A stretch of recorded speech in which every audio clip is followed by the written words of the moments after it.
I wonder if I could change the subject and quote what I think are very prescient words from your book about Islamophobia in Europe.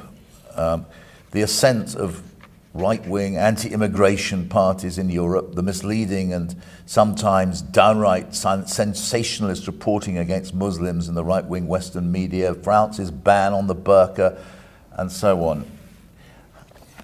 Nothing's got any better, have it, as it has it over the last 7 years since you wrote those words? Peter, look, the problem is, and I blame the Muslim leadership for this too. So first, why did the Muslim leadership allow terrorism and Islam to be connected? What has Islam got to do with terrorism? Just now, this Indian variant of this COVID-19 came across, devastating the world. But the Indians said, look, don't call it Indian variant, call it Delta variant. Well, quite right, because why should sort of any virus be associated with any nation? Similarly, why should terrorism be associated with any religion? No religion would promote terrorism. I mean, so after 9/11, connecting Islam and terrorism, and then saying radical Islam, as if there's some radical Islam which promotes terrorism. There is only one Islam, and that is of our Prophet Muhammad, peace be upon him. In Muslim communities, like every human community, they are moderates, they are radicals, they are liberals. I mean, if I first went to Britain, when I first went there were these guys called skinheads. They would beat up people who was a Paki. They would beat them up. Imagine if I looked upon the British societies through what the skinheads were doing. You can't define a religion or a human community by just concentrating on their extremes. So these people are like, we have our fanatics, like the gunman who walks into New Zealand walks and shoots down 50 worshippers. So when you say radical Islam, so for the man in the street in the West, how is he going to distinguish between a moderate Muslim or radical Muslim? How does he distinguish? So all Muslims become a target. This is what Islamophobia is. After 9/11, any incident happened, because I would spend more time in Britain because my children were young there, so I would go and see them. And it was like people would pray when some terrorist attack took place.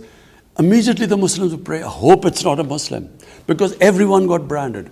After 9/11, I never forget, this journalist called me up and he said, aren't you ashamed of being a Muslim? 1.3 billion people responsible for 19 fanatics or terrorists. I think I'm right in saying that was Martin Bashir who rang you up. Yes, not the best of the journalists, but he called me up. I was so shocked by it.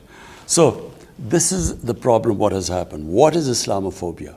People do not realize radical Islam, moderate Islam. I mean, in the Western, how does a man in the street? So all Muslims then, and especially anyone who has a sort of symbol of Muslimness, like wearing a head cover or a beard, although by the way, beards have become quite fashionable now. I hear everyone trendy wears a beard now. But so they became targets and they got insulted. I'm not talking about people who got beaten up or, killed. I'm talking about normal people being abused in the streets in the Western countries just because they look Muslim. So I think it was very unfair. We Muslim leaders should have talked about it, de-linked Islam and terrorism. And secondly, there's this other thing which started with Salman Rushdie. People in the West do not treat religion like we do. They cannot understand the love, respect, reverence we have for our Holy Prophet, peace be upon him. People love him more than anything. Respect and love for him is paramount in our religion. I know how, religion is treated in the Western countries. When I went, there was this Monty Python's flying circus about Jesus Christ, Life of Brian, and I was so shocked. I had never seen anything like that. But people in the West would say that is a difference between the Muslim world I've heard them say, and the West, i.e. the West supports free speech and Muslims don't. And that, but Peter, that's what I'm trying to say. So I know the difference. I know how the West treats religion. But I also know how they live their religion and the place of the Holy Prophet. You know, they can't understand it because of their view. So it was up to us to make them understand that, look, you can write, there's so many interpretations of the life of the Prophet, Western interpretations, no one comments on it, but don't ridiculous him, don't mock him, don't insult him, which is what Salman Rushdie did, and the West didn't realize. But what he said was the most insulting thing for Muslims.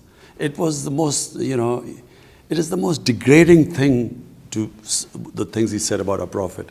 Therefore, it was a question of we Muslim leaders should have explained to the West that, look, just like, and I quote this, it caused a lot of pain to the Jewish community. So, even interpretations which do not, which are not misinterpretation. I mean, there are countries in Europe where there's a jail sentence for that because it causes pain to them. All I wanted them to understand is no one should be allowed to cause pain to human communities if we have to live in a sort of global village. Therefore, we Muslims must every human community must define what gives them pain. This is what gives us pain. So all you have to do is not mock and ridicule and insult it, our Prophet, but their interpretations. You can write history. I read his historical books all the time by the Western writers about Holy Prophet and their interpretation, which we don't agree with, but no one objects to it. But it's not just skinheads beating up Muslims, in your phrase.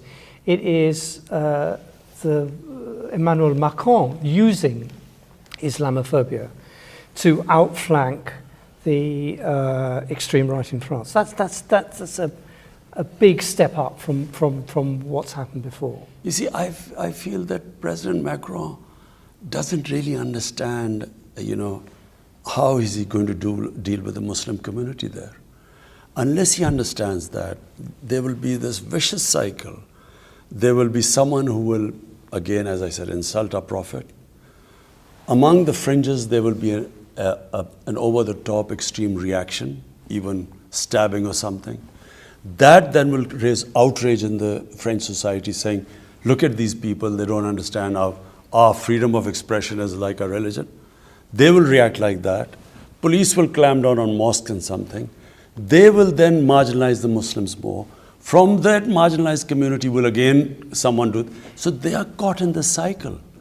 And to get out of it, all they have to do is, there must be an understanding that, look, if either you decide to expel all the Muslims from there like Spain did in 1492, or there must be some code of existence together. In Pakistan, we have this blasphemy law. The blasphemy law was made by the British when they were ruling India. What was the blasphemy law? That if there are 3 different human communities living in a village, previously what would happen is that someone would insult a sacred entity of the other community, there would be a riot, people would be killed. So they then said, look, this is not allowed. So instead of there being a riot, they would go to the police saying that, look, he's insulted and accordingly they'd act. So it was a deterrent not to insult other people. There has to be some sort of an equilibrium in the French society. Otherwise, my worry is that the cycle will keep going on and on.